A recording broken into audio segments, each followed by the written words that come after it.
Hi and welcome to 2 Pints of Maggots and a Packet of Hooks, the fishing podcast. Welcome to this very special edition, which is all about Riverfest. I've managed to track down the brand new 2021 champion, Mr. John Locke, and grill him as to how he amassed that huge weight of bream on day one and make new records for the Riverfest Championship. This episode is so special that we will not be diving into the press pack, nor will we be looking into the tackle shed. It's straight into the big chair for the big chat with John Locke. Enjoy.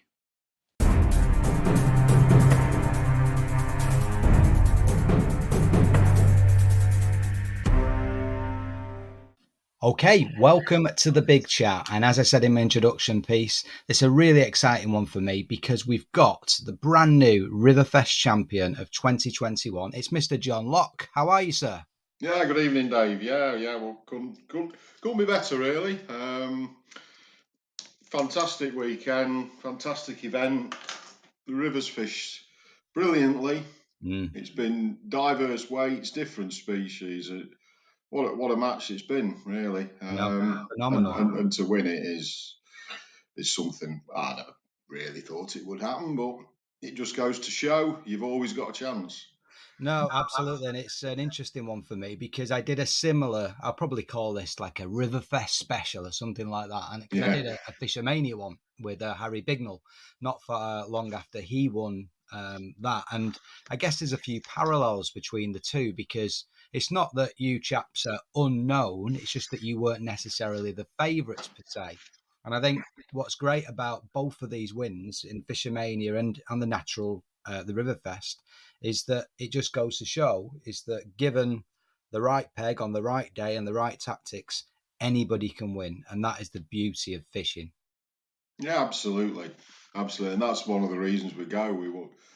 We go. One of the attractions for me is that unknown element. And I think when we all start fishing as boys or whenever you do, you're always fascinated by that unknown in the water. And that has carried on for me, that. Exactly. And what we'll do is we'll dig into that a little bit. I actually normally have a bit of a theme to these, which I'm going to throw out of the window. Normally I do something called what's called past, present and future. So we talk about how you started, where you got up to where you are now, and then what your plans are. But because your keep nets are barely dry from Sunday and it's all in your head, I want to try and we'll dive straight in with the river. Yeah, sure. If you don't mind. So first of all, a massive congratulations. Absolutely. Cheers. It's just a phenomenal thing to win. Can we start with the qualifier? Where was it that you qualified and what weight, etc.? Can you take us back to that? The qualifier. I booked, I think, 4 or 5 qualifiers, and they were all on venues I know reasonably well in the locality. I live in Derby, so kind of in the Trent Valley, and I fish the Trent a lot lower and upper. I think I'd booked 3 or 4 on the Trent and 1 on the Soar, and it was the first one I fished this summer was at Caithor, which is a few miles downstream from Burton Joyce, so not a dissimilar venue, to be honest.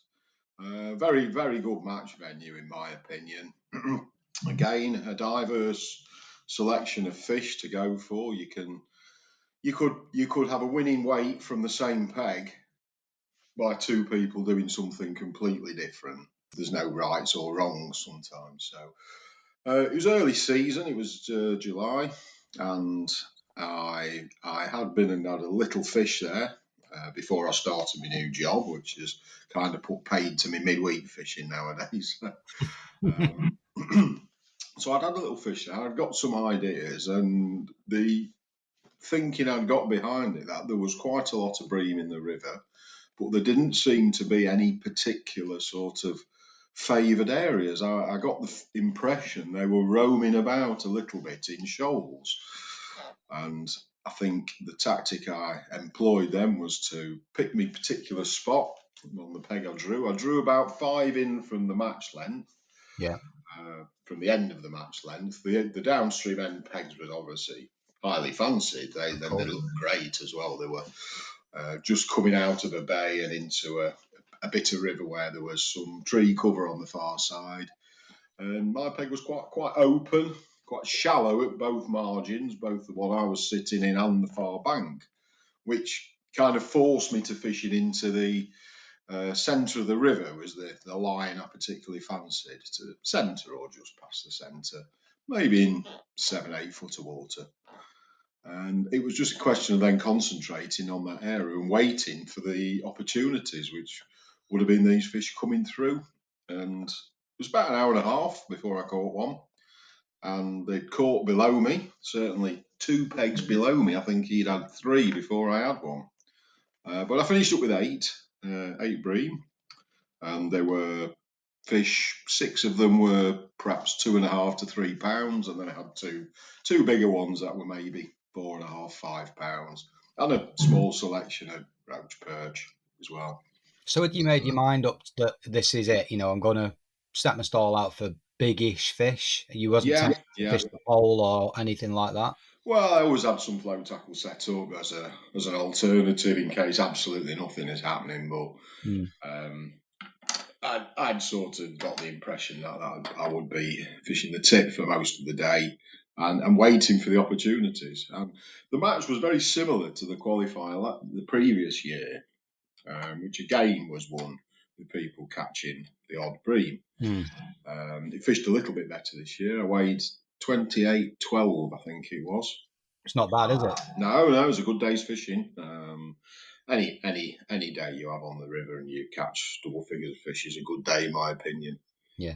So yes, I was lucky to get a couple of visits from the passing shoals and sort of capitalised on them when they were in my swim. £28, and rightly so.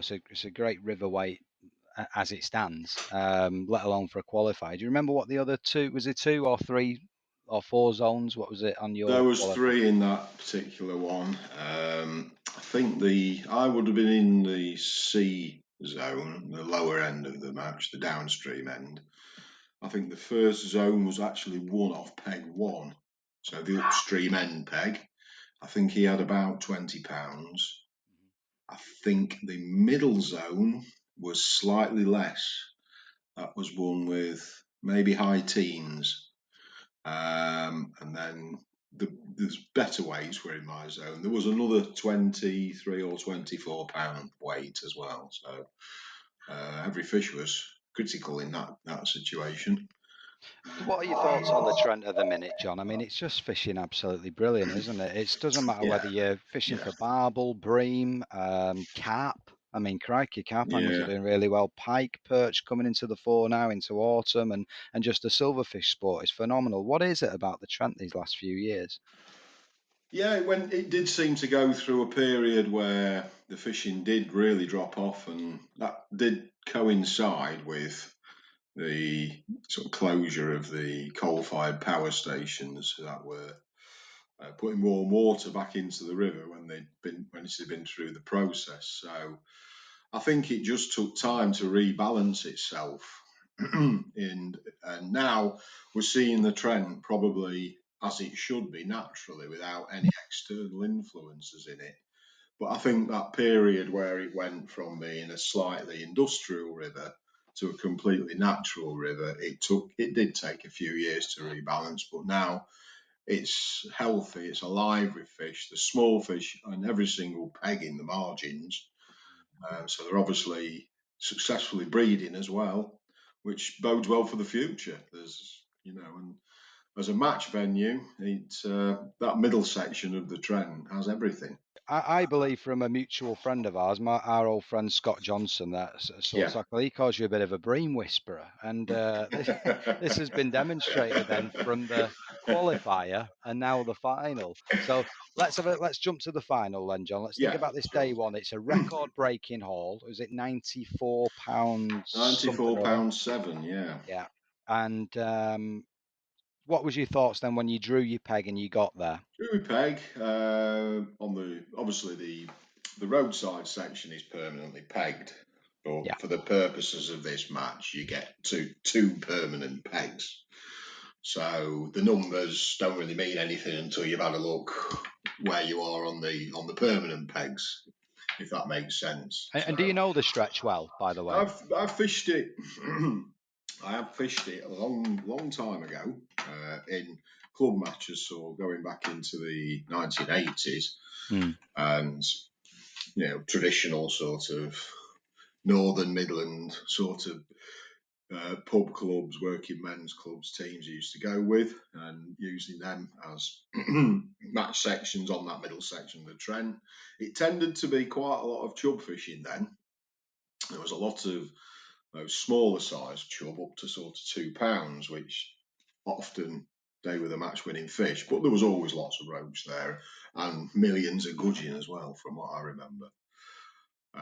But I have fished it a few times in recent years. Not got a particularly successful record there, although I've had some good days fishing. I've had a couple of sort of minor section wins. More on hard days, that was, where you didn't need to catch so much. I haven't actually caught any bream there before on that section. I've not landed on them, but I've caught nearly every other species there, including eels and barbel and everything. So you draw the peg, and if you've never caught a bream there before, how confident are you of putting a few in the net if that was your plan? Not on any sort of recent form that I know of. Had they been caught there? They certainly hadn't been caught there in the practice match the Saturday before, but there were some excellent weights of roach and dace on that section. And the talk was that they'd be the fish that would be dominant in that particular part of the river. Yeah. So 5 pegs upstream of me got a very famous peg at the Stoke Bardolph outfall, which is absolutely stuffed with small fish. There are probably a lot of big fish there as well, but there's that many dace and roach to go at. I don't think many people really gamble on going for anything bigger that might be sitting slightly further out. It's an outfall peg. I'd be amazed if there weren't barbel sitting on it. Yeah. And there's perhaps chub as well that roam about that area. But it's a good great peg for catching 20 to 30 pounds of small fish usually, and it can be a match winning peg that as well. I certainly think that the qualifying matches, whoever's drawn that peg has tended to do quite well. Yeah. And who was on the noted pegs in your section? Do you remember? Well, that is the noted peg. Rich Alexander was on that. So a good friend, someone I know very well from the circuit we fish on the Trent and the Soar. Upstream of me, I got Nigel Bull, who had a good result there the previous week, only a couple of pegs from where he drew, and again, excellent pole angler for roach. So it's certainly a tough competition. So no, I'd went to my peg not really with any sort of preconceived ideas, apart from knowing the fact that there were lots of smaller fish there to catch. But the key to it was a really calm day. There was not a breath of wind in the morning. So sitting on the bank, I could see everything that was happening in the river. And I did notice some signs well across the far side when I first got there. A couple of smallish swirls, not great big bream humping out, backs first sort of thing. Yeah. Like you traditionally would see in a misty pool. It wasn't like that. It wasn't as obvious as that. It was more smaller movements under the water. And when I looked more carefully, I could actually see small patches of bubbles coming up. Yeah. So there was a couple of cormorants working along that side of the river, because it obviously shallowed up towards the far side. Well, that kind of made me mind up. That 10 minutes sat watching the water gave me some confidence to actually attack it with a big fish approach. And I think if you've seen some signs of something in the water, like I say, it's going back to when you fish as a boy.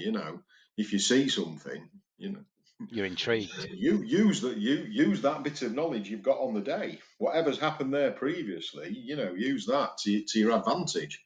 Yeah. Because sometimes, the fish aren't always obviously where you think they're going to be.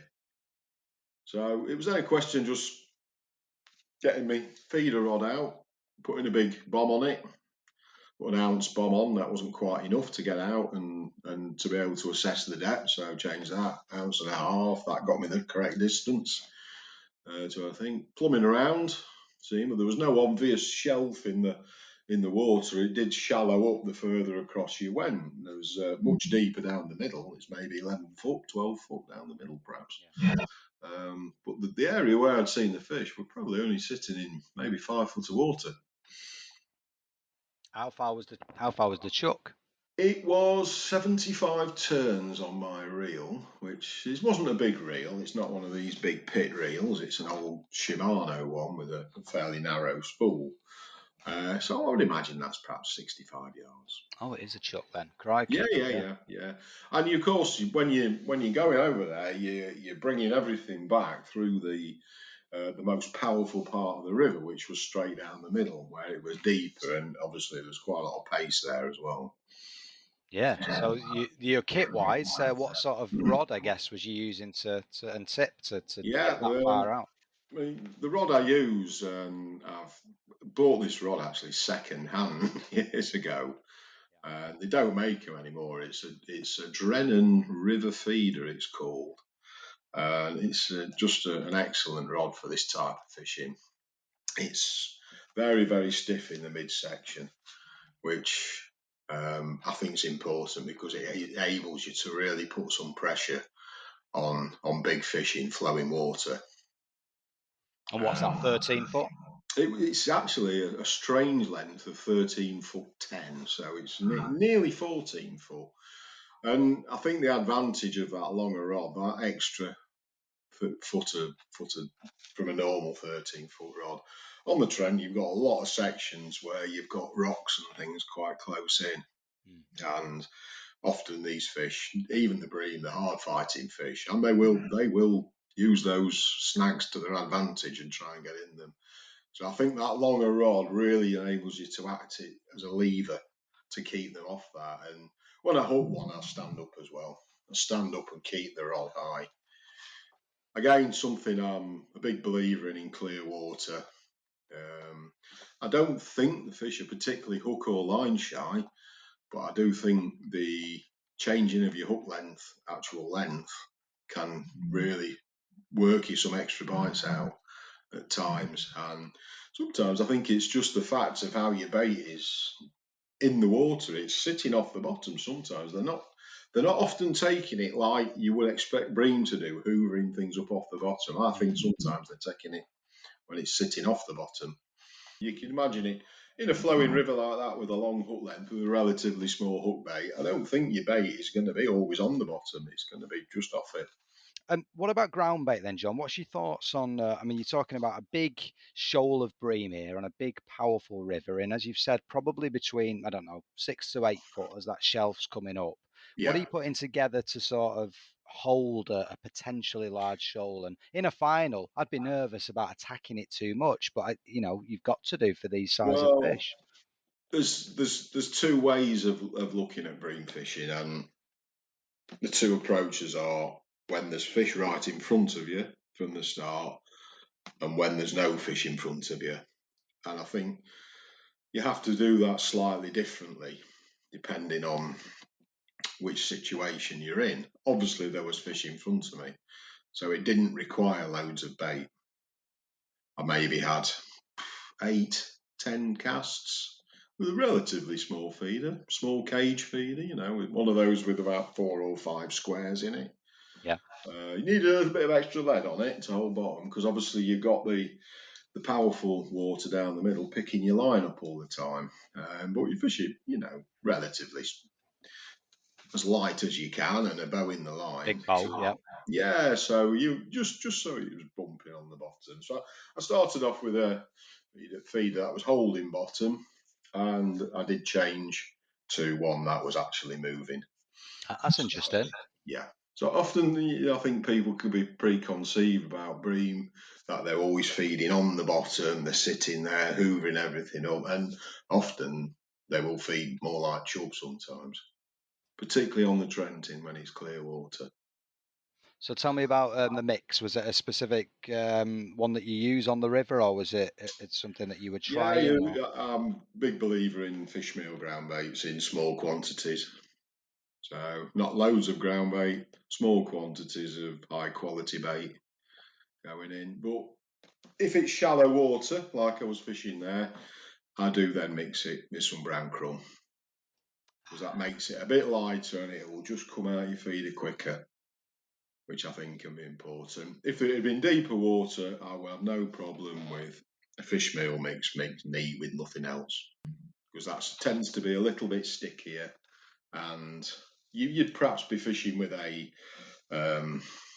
conventional open-ended feeder rather than a cage feeder, because you would be wanting to get, you wouldn't want your bait coming out in that first couple of foot of water. But in the depth I was fishing, I didn't have a problem with that, with the little bits of bait coming out on the way down. Yeah, no, totally. So I mean that you've set the scene there nicely. So you've sat down, you've seen that this fish potentially across. You've worked out, you've got that big old rod there that you know that's going to do the business if you hook these fish. Yeah. How did you feel when it first sort of bent over and you've got that first one lying in the net? Did you Yeah, think we could be on here? I started fishing. I like to always have a few casts and just feed a little bit of caster without any chop worm, just to see what the reaction is of fish. And I tend to use maggots on the hook for the first few casts. And often you can pick up a nice roach or something like that on red maggot hook baits. But I never had a bite off a roach, or normally you at least get one little perch fishing like that to start with, but nothing, no. So then it was a question of just introducing some small amounts of chop worm with a few casters in, a few dead maggots, and I was actually putting 1 grain of sweet corn in me feeder each casting. All right, what's the thinking behind that? I think in clear water, I think sweet corn is an excellent thing to have going into your swim in small quantities. I think the visual aspect of it, and the fish are inquisitive, even if you don't catch fish on it. I think it does attract fish to your swim, because it's very bright, very yellow, and they do like it on some days. I've caught plenty of bream on sweet corn as a hook bait, and it's a great alternative hook bait. You may only catch one fish on it in a match, but sometimes if you've stopped getting bites, grain of corn on, go in, and you often get a bite straight away on that, but you may not get another one. So it doesn't do any harm. Little handful of sweet corn lasts you all day. I actually got a story about that, because 10 minutes before the start, I'm thinking, all right, I've got a tin of corn in the back of my van, and obviously you're parking behind your peg there, so I went back to my van, opened the tin of corn, managed to slash my finger on it. So No. yeah, the first thing I've done is coming. I've got blood dripping out my hand, so I got bits of first aid kit, put a bit of antiseptic cream on it, load of plasters, waiting for it to stop bleeding. Patch myself up and ready for the start. Crikey, what a nightmare. You have plasters on your fingers; they just come off eventually. Yeah. Get wet. So I had to do a couple of running repairs through the match as well. Oh my word. Yeah. So yeah, it didn't start brilliantly. I had that, and then first cast out. As I was bringing my feeder back across the river, when it got to mid-river, the rod has just suddenly gone over, which I suspect was a big pike which has grabbed the feeder as it's coming up through the water. Anyway, that was on. That wouldn't let go. I was trying to. Well, I knew what had happened. You could tell it was lunging about through my swim. This pike was. Eventually, probably after a minute and a half, it did let go. Fortunately, I got everything back, hook and everything. So not the best of starts, but 40 minutes in, I've not got fish in the net. Nothing, not a small fish. And I could see anglers were catching regularly around me, roached, small dace. What makes you stick at your guns then? What makes you stick to the bream? Are you just confident that you're going to get? Well, the fact that I had seen some observations that there was fish in the area gave me a lot of confidence to stay with it, and it's a method I love. I love fishing that way anyway. You don't get to big finals that often, and sometimes you've just got to go with your instinct. You've just got to block out the fact that you're fishing a big match and fish how you see it in front of you. You're seeing people around you catching these, bits and bobs, and you're sat there fishless for 40 minutes. I'm thinking, putting myself in your shoes, I'm thinking, yeah, you're not going to get there. You don't get so many finals like you say, and it's one of those where I'm in it to win it, absolutely. But I Yeah. don't know if I'd have the bottle to hold out. Thank God that you did. Yeah, like I say, it's a method I use quite a lot. And I mean, you have to have a bit of luck in matches as well. I mean, the luck I had was that the anglers either side of me weren't fishing the same method as me. If all three of us in a line would have been fishing the same, it would have been a totally different result, I'm convinced. So you do need that bit of luck as well. And So obviously you can't influence what anybody else is doing, but sometimes that can work to your advantage. I'd swapped and I'd start to introduce small bits of chop worm and started fishing with worm hook baits, and maybe that was coincidental. Maybe if I'd been fishing maggot hook bait at that time, I'd have caught them the same. But it did seem to be that they wanted the worm hook bait. Mm-hmm. And then I got one about £4, and then I think I had 4 in 4 casts. So Brilliant. from not having a fish for 45 minutes, after an hour and a quarter, I got £16 in the net, which totally changes things. And then I did see a few splashes from feeders going in around me. And is that off-putting? No. You've just you've got to think your own way, and it's your peg for the day. You've got to do it how you see on that day. If other anglers decide to join in on that method, that's their peg, and you've got to accept that. There's no point in thinking about what everyone else is doing. In my opinion, you just fish your own peg, your own match. Well, tell me about the buzz on the bank then. I mean, you've covered off their sort of tactics and how you approach the swim and obviously how it's developed. But what about the buzz on the bank? You're catching these bream, there's Yeah, cameras behind you, there's live streams on Facebook and all sorts going on. yeah. People asking you questions and whatnot. Did you attract a crowd? When did you know that you were starting to win this competition?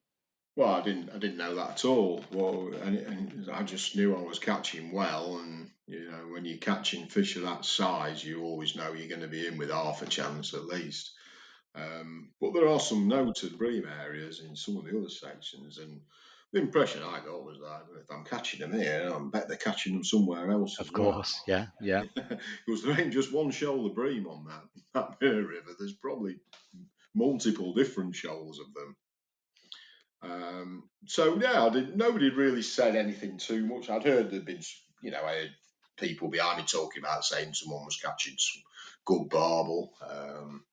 But yeah, so it was just an question. I was sat slightly into the river, so it was an awkward bank as well, so nobody could really get down too close to you. There's all rocks at the bottom and everything. So, and the fact that there was people on the bank didn't really bother me because I was fishing so far across the other side. True. Yeah. It was never going to spook. It's a public road alongside the river on there. Maybe if you'd been catching them closer in, it would have done. But I don't think it was going to upset them too much when you're 60, 70 yards away. So the weigh-in then comes, and obviously you sort of £30 in the red, if you like. What's your thoughts then for day two? Because for the listeners that are unaware of this competition, Riverfest is over 2 days. It's over Saturday and Sunday, and it's on weight. Yeah. So there's no points involved. There's no section points or anything. It's pretty much a weight game. So you've got a reasonable advantage. Yeah. What's your thinking for the next day? Attack again or consolidate, or what was the thought process for day two? No, just really see where you were drawn. Obviously, if I'd have drawn a peg where there'd been barbel showing or a peg with potential big fish, yeah, I would have definitely had a go for them at some point. Whether I'd done it all match or not is probably doubtful. But like I said about the Trent, it's a live fish at the moment, so on every peg there are something to go at, whether that will be dace or nice quality roach, or even some of the deeper pegs where you can fish like a chop worm method and catch all sorts of things that live on the bottom.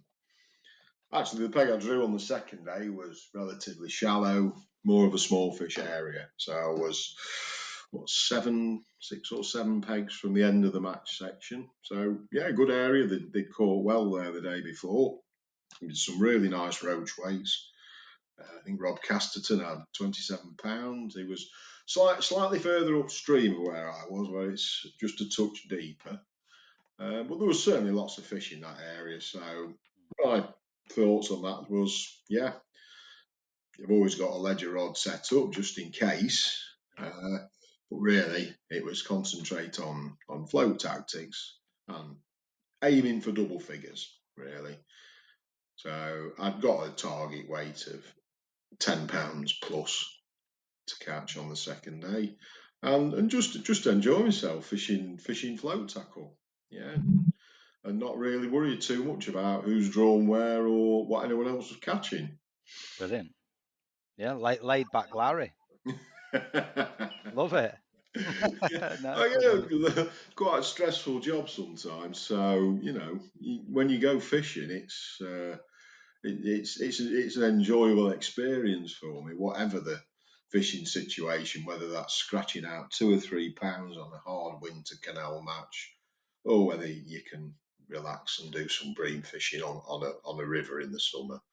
So yeah, you've got to enjoy it. Once you stop enjoying it, there's something wrong. Yeah, no, absolutely. So tell me then, was you fishing the pole or stick float Yeah, I did waggler? start on the pole, and I'll be the first to admit, fishing the pole for small fish is not my strongest aspect.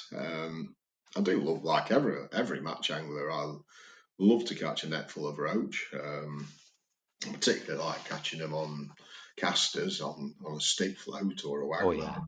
yeah. But yeah, pole tackle. I did try a whip closer in, but that didn't get me anything. Maybe it was slightly too shallow for that. Mm.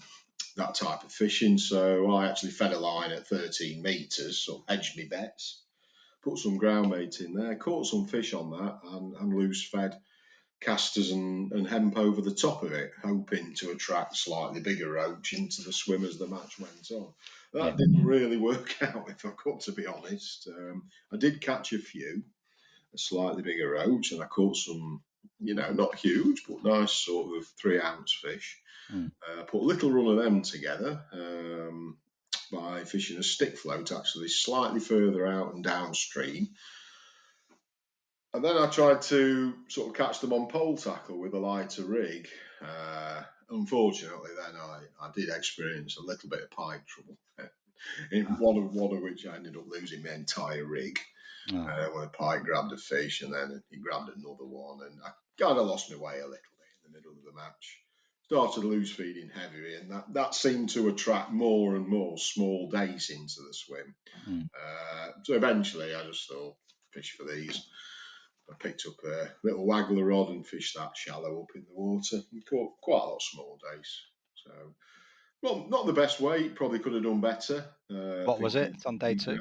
£11.7. So still a nice day's fishing, You've hit your target. You said double Yeah. figures. I would imagine quite a number of anglers on that match would have caught quite a few pounds more than that off that peg. But like I say, I'm canny enough to know my shortcomings. So I was happy with that on the day. So No, 100%. So then word on the bank starts filtering through. I guess, was there any nerves then? I didn't really know who'd drawn where. A friend of mine, Andy Stark, he was on the next peg downstream. He's a very good big fish angler on the Trent, and he was obviously going to go for it. So he was like an indicator as well. I could see what he was fishing swim feeder tactics, and also feeding heavily down the middle of the river, hoping to catch maybe 1 or 2 large barbel to boost his weight. Yeah. So that was a good indicator that they weren't really feeding in that area. Maybe they weren't in that area. I don't know. It's not where I was. It's certainly not a noted bream area. That's for sure. I think you would be more likely to catch a barbel there than bream. So yeah, just carried on with the float tackle and just tried to keep putting something in the net, really. keep plugging away. So yeah, nice days fishing. Also catching lots of small fish. It kind of keeps your mind concentrated as well. Once you have weighed in, though, was there a big crowd behind you? Was it Not the word particularly. on the? No, there No? was a few anglers there. There'd been a few spectators, and there wasn't loads of people there particularly. I mean, obviously, as the match progressed, I'd heard someone talking. Thanks for that. Adrian Whittle had caught some bream, particularly in Yes. the first hour. He got off to a flyer apparently, and from the same peg I had. But then, sort of somebody come down later on and said, well, he's not caught. He's caught some, but then it's kind of everything's gone off a bit, whether they spooked or whatever, or whether the fact that it's been fishing for 2 days, and but he wasn't adding any more to his total. But again, you can't influence what anyone else happens on anyone else's peg. So it's if someone had caught £100 of bream on the second day, then fair play to them. They'd have been a worthy winner to do that. So was it back at HQ when you found out that you'd actually won? Yes, it was. Yeah. As the angler who was lying second, Colin Beach, who called the barbel on the first day, I saw him when I got back to the ferryboat pub, and he told me I think he weighed £15 roach. So again, he's had a nice day's fishing. But I kind of knew then that what I'd done on the first day turned out to be enough.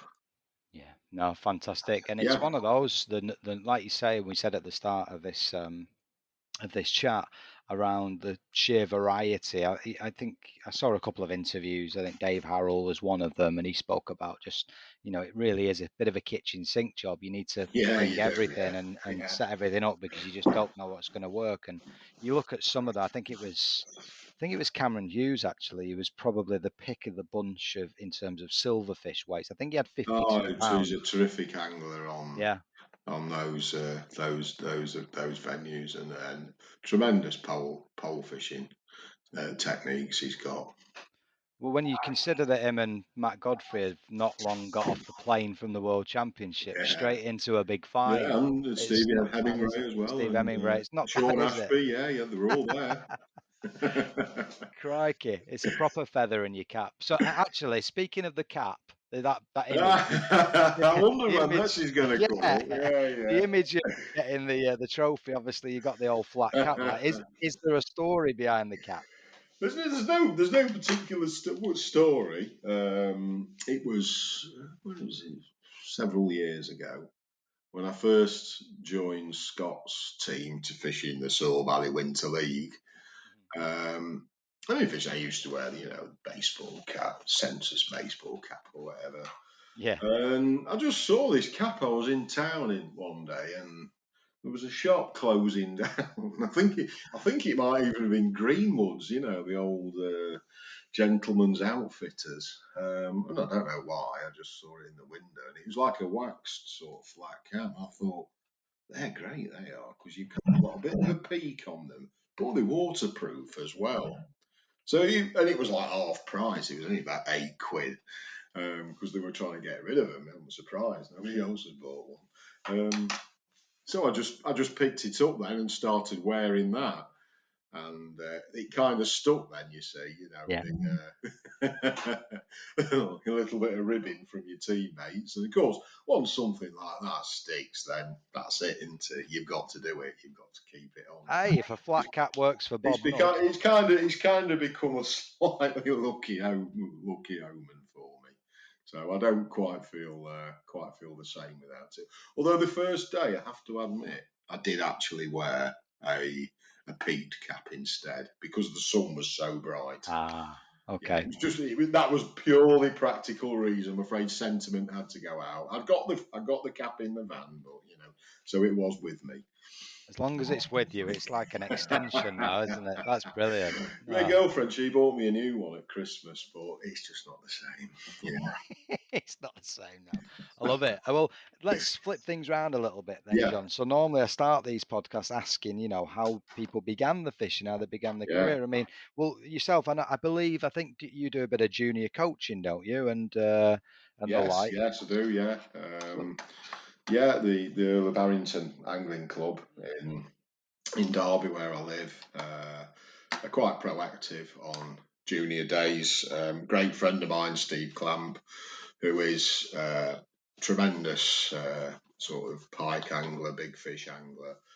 He was a teacher in his professional career, and he's sort of since retirement has taken this role on as a junior coordinator, and Brilliant. we run days which I help out on, several ones throughout the year on some of the still waters we have around here, and it's open to all juniors, not just you. And any novice angler can come along, whatever age. It's there's no age limits, but it tends to be junior anglers whose parents will bring them along and either stay and watch or drop them off and pick them up later. And yeah, we have some great days. We have some great days doing that, and the excitement you see on people who've not been fishing before when they catch their first fish, whether it's a little rod or a perch or whatever, it just takes you back to when we've all been there, haven't we, Dave? Well, is that how it started for you with in a club? Obviously, Yeah, your dad took you. my dad's a keen angler and still is. He was a match angler and quite a handy one in his day when we were growing up in Chesterfield. And he fished lots of matches on particularly the Trent and places even like the north bank of the Nene. Yeah. Different venues on that, and sometimes I tagged along, and I just loved that sort of big match atmosphere in the days. And bloody hell, they were big matches. Oh yeah, yeah. These were like 300-400 peg matches. Some of these, and that's when the match angling bug caught me, and I thought, yeah, I want a bit of this as well. So Do you remember your first match? Yes, I can actually. It was a small club match on a small lake called Walton Dam in Chesterfield. I didn't catch a great deal, but I weighed in, and that was important to me that I actually weighed something in. Yes. But yeah, I fished in junior sort of regional, national champion. I fished in a junior national for some reason. I don't know why. But I certainly fished like regional ones, and I can remember winning a small trophy for winning a section on the River Wharf in Tadcaster. Oh yeah. Where I caught some eels, and I caught a couple on a stick float, and then I think I changed and fished a bomb with a redworm and fed some maggots. I caught some more and weighed about £3 on, I think, which was enough to win me a very small trophy, but meant the world to me at that time. I bet it did. Do you know what, John? I've never caught an eel. Can you believe that? You would have done if you went to the north bank of the Nene in the 80s. Well, I've just been to the Norfolk Broads and tried my damned hardest to catch one as well, and still didn't. So I don't think eels are for me. Must be because they know I don't like snakes. But that's a great story of winning that little trophy, and it's just those tactics, isn't it? I did a podcast with Clive Branson, and he had a similar story. He won his first match fishing silkweed. Yeah, I can remember people telling me about that, fishing that for roach. Yeah, on the hook, trotting it down in fast water.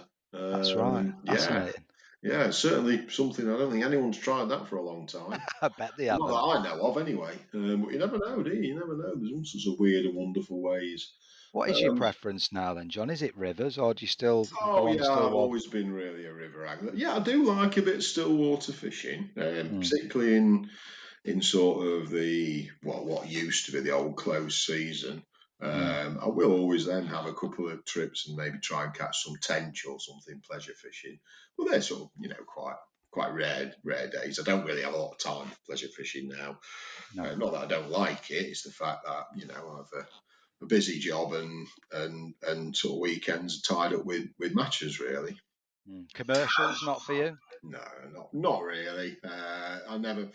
To be fair, sort of there was a time, but and it kind of coincided with when the commercial boom was happening, which would have been what 25 years ago. Yeah, 90s. Yeah. There was a time where I sort of dropped away from match fishing, and wasn't the fact that I didn't like it. It was more personal circumstances and the time I'd involved. I did, a busy job and a young family, and sort of that whole day away of a weekend. And I used to work a lot of weekends as well.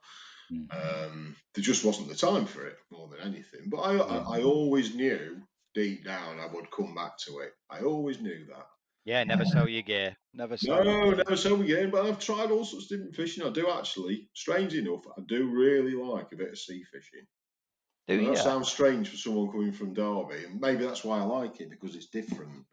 And certainly once or twice a year, I will go and have a trip somewhere to the coast and do a bit of fishing off the shore. Yeah. I really, really like beach fishing. Certainly, if you're fishing off a beach and it's into the evening and that, there's nowhere more atmospheric than that. There's something nice about that there, I must say, yeah. I've had some good days. I've caught some big smooth hounds off the Lincolnshire coast, and I've caught some cracking place up in Morecambe Bay. And yeah, that's lovely fishing, that, because often you don't have to fish very far out for them. No, and that makes me laugh when I look at these lads beach casting. They try and chuck it as far as they can, and actually, 9 times out of 10, the fish are only at like the second surf. They can be, yeah. So yeah, I do like different aspects of fishing as well. I've done a little bit of pike fishing. Never got into carp fishing. That didn't really do it for me. But certainly, yeah, I do like to have the odd session fishing. If I go pleasure fishing, I would not really take my match tackle. I would tend to say, all right, I'll go pleasure fishing. I'll try in summer, I might try and catch some tench, or winter, maybe catch some chub on the River Derwent or something like that. So you're fishing for less fish, but maybe slightly better quality ones on different tactics. So yeah, and it's that type of fishing. I've always got a couple of rods made up that I could grab, and sometimes a couple of hours is all you need. Of course it is. Well, tell me about the team side of things then. I mean, is that something you obviously enjoy? You've been fishing for teams for a while now. So yeah, I sort of came back into match fishing maybe 7 or 8 years ago. Just stopped fishing a few club matches again. Like I said, I always knew I'd come back to it once I'd sort of got a little more free time at weekends. It also coincided with me having a job which was mainly night work as well. So often that gave me a Wednesday free as well. If I could manage my sleep patterns through the week, I could go and fish one of the midweek Wednesday matches as well. Yeah. Depending on where I was in the country. So yeah, I came back into fished a few club matches and got in touch with Scott at the. I can't remember how I actually got in touch with him. Whether he was looking for anglers to join the Winter League team, or whether I just turned up there. Anyway, got in touch with Scott, so I hit it off with him. Fished a couple of little matches he ran on the Soar, and he said, "Yeah, do you want to come and join the Winter League, Soar Valley Winter League team?" I'd not really fished the Soar very much at that point. I'd fished it once or twice, and I'd fished it once or twice years ago. And I can remember my first Winter League match, and I drew up at Kegworth on the boatyard section, which not the best of draws in the early match, because the fish tend to move in there when it's cold, and then it can be really good. It can be full of roach then. But this was like the first weekend in October, and low river, brilliant weather, t-shirt weather, even though it was October. So the fish weren't obviously up in that section. There's always fish there. And I got some boats opposite me, and I decided to fish purely for big perch. And my theory on that day was in the bright conditions, the fish would be away from the pole line. The bigger fish, anyway, would be away from the pole line and sitting under the boats in some shade. So I fished a small bomb and let it roll under the boats, and caught some couple of fish there early, and then I changed and fished a little feeder with chopped up lobworms in it and soil to plug it, and fishing half a lobworm on a size 8 hook, and actually won the section that day. Really? Yeah, with I think I had, it's done in kilos, but I think I probably had around £15 in weight. Lovely. So there was some big perch as well. Yeah, 2.5 lovely. pound, a couple of them. So yeah, and I've fished the Winter League ever since. It's Yeah. nice. It's the first time I've fished the river this year. Oh, I've it's never even cracking seen it River before. Soar, It's lovely. It really will is. just be starting to come into its own now. Sort of from now, between now and Christmas, it will be at its peak, in my opinion. Could do with a little bit of water going through it. I think it really is a river that benefits from some extra water in it. No, it's one of those. I can't really explain what I thought when I stepped over onto the bank. I just thought, do you know when you get a feeling straight away, Yeah. I like this. Even if I Lovely don't bit of catch water. today, yeah, even if I don't catch, I just like it. Yeah. And it was just one of those Yeah. sort of feelings. Really It's nice a great place. venue, and it's a great match venue. All right, the access isn't as good as it is on the Trent, which is probably why there aren't more big matches on it. I mean, we never used to think like that years ago. We used to just walk across the fields with your Shakespeare box on your back. It's all the gear we've got. Yeah. But pole fishing has kind of increased, doubled the amount of gear you take. When you were just fishing rod and line, it was easier. You know, you didn't. I've walked a mile to pegs years gone by, Yeah. and didn't really think I was younger and fitter then though. But certainly that aspect, and fishing poles now. Obviously, you have rollers and all sorts of paraphernalia going onto your seat box to enable you to fish comfortably. So you obviously increase the weight you're taking, and if you walk into a section where you might have bridges and stiles to go over, and it's awkward really to unload everything and load everything on again. That's right. But despite that, it's still a great venue. I love it. I love fishing it. Well, while we're on the subject of the Soar, there is another big match coming up soon. I think it's in about 2 or 3 weeks' time, and that's the Soar Championship. Yes, so that's right. Yeah. I imagine you've got your name down, and Oh, wouldn't that be absolutely. another title to get into your flat cap? Yeah, absolutely. Yeah, it's that'll be on the Sutton Bonington section. So again, it's probably the most popular of the match sections. That it's a bit like a canal there in a way with some flow. It's a lot of the bank's been sheet piled on your side, so nice, comfortable pegs. Often you're fishing off a kind of towpath. But then there's bits of it where the far bank is quite natural, and great venue. Loads of bream in it again. They can be quite moody on the Soar, the bream. Some days it's like there isn't one in the river, and nobody in the match will catch one. And then other days, whatever sparks them into feeding, they'll be coming out all over. But there's lots of other fish to go for. There's loads of roach, lots and lots of perch,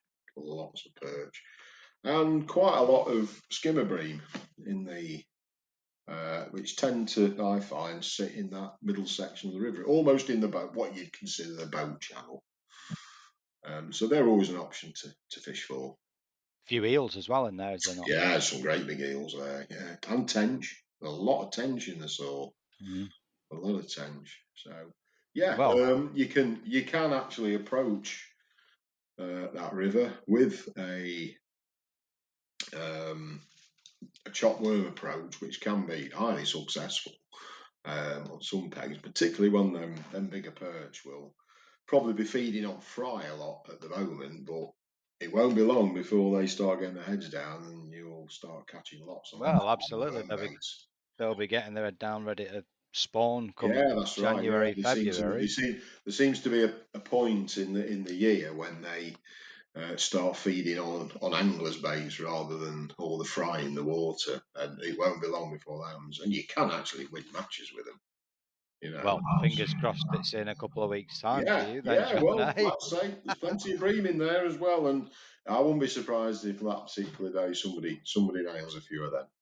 Yeah, no, I'm sure. Well, good luck with that. That is for Yeah. sure. But as our sort of theme, if you like, talked a little bit about there your past, etc. What are the plans now then? Have you worked out how to spend your money yet?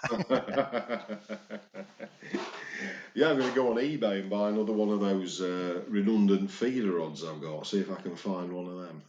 Sounds good, eh? I'll Have a, get in have there a, have a, before have a you. replacement. Yeah, maybe that'd be a good investment. No, not really. I certainly, I certainly won't be buying any large amounts of fishing tackle. I think I'll have a nice holiday next year with my partner Julie. And yeah, I really love Italy, and I quite like to go to the Amalfi Coast or Capri or just somewhere different that I've never really been to before. Somewhere I've always, I don't know, just like Italy. I've been there. I just think it's a great country, and I just like the people there. I kind of fit in. I kind of fit in with them, really. Hey, and I love their fishing as well over They there. love the So fishing, yeah, and great food, and they're very demonstrative, and yeah, fantastic. there's a lot of culture there as well. So there'd be something like that. That would be nice, because that'd be something special. I want to do something that I wouldn't perhaps normally do. Yeah. No, good. And it's well earned, that is for sure. So I guess now it's Soar Champs, Winter League coming up. Yeah, Soar Champs, yeah, Winter League. We'll be on the Soar pretty much every Sunday now up till sort of the beginning of December. Yeah, yeah. So yeah, again, it can be great fishing and great bunch of lads to be with. Our team and also the other teams, and you get to know people from the other teams equally well. And I enjoy meeting up with them, sitting behind, having a pint, just chatting. And plans to defend the title, of course, for next year. Yeah, well, yeah, I've had a few goes at qualifying. I did actually qualify last year for the final. Didn't have a particularly good final, and quite a poor peg on the second day. It was a different type of river. It had rained very, very heavily on the Friday night and all day on the Saturday while we were fishing. And the river came up a couple of foot on the Saturday night and was rising. So, you know what it's like rising rivers. It can be really good in certain areas, but it can be absolutely dreadful in other pegs. Yeah.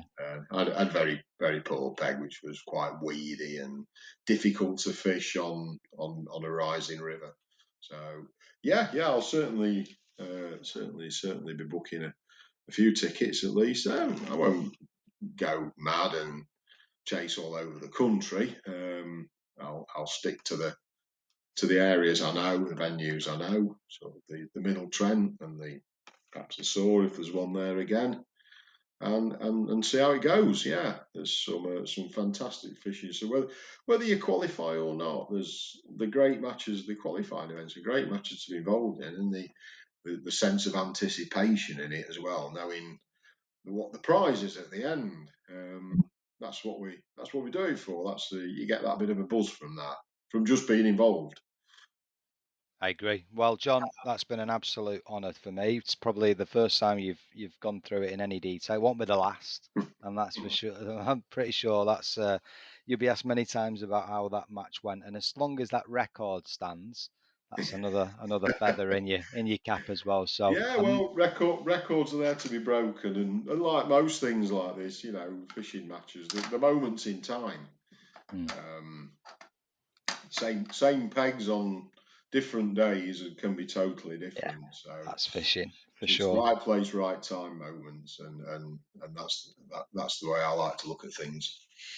Well, John, it's been an absolute pleasure. Very Cheers, modest Dave. of you as well. So cheers for joining me. Thank you Thanks very very much, Dave. I'll see you soon on the bank. Teddy Fisher Baits specialise in the manufacture of fishing ground bait and additives. We combine a 40-year-old proven fish catching recipe and the experience of our skilled team. Fishing is an adventure, and here at Teddy Fisher we strive to make that adventure a success. Go to www.teddyfisher.co.uk to see our full range of baits. For all your fishing needs, be sure to check out Fishing Evolution. Boasting 2 floors of branded displays, visit our recently expanded superstore at Hadley Road in Sleaford, where we offer a huge range of tackle from all of the leading coarse and carp brands, such as Nash, Fox, Corda, Drennan, Preston, Guru, Daiwa, and many, many more. You can also follow us on Facebook and Instagram, where we share all of the latest news and updates about products available in store.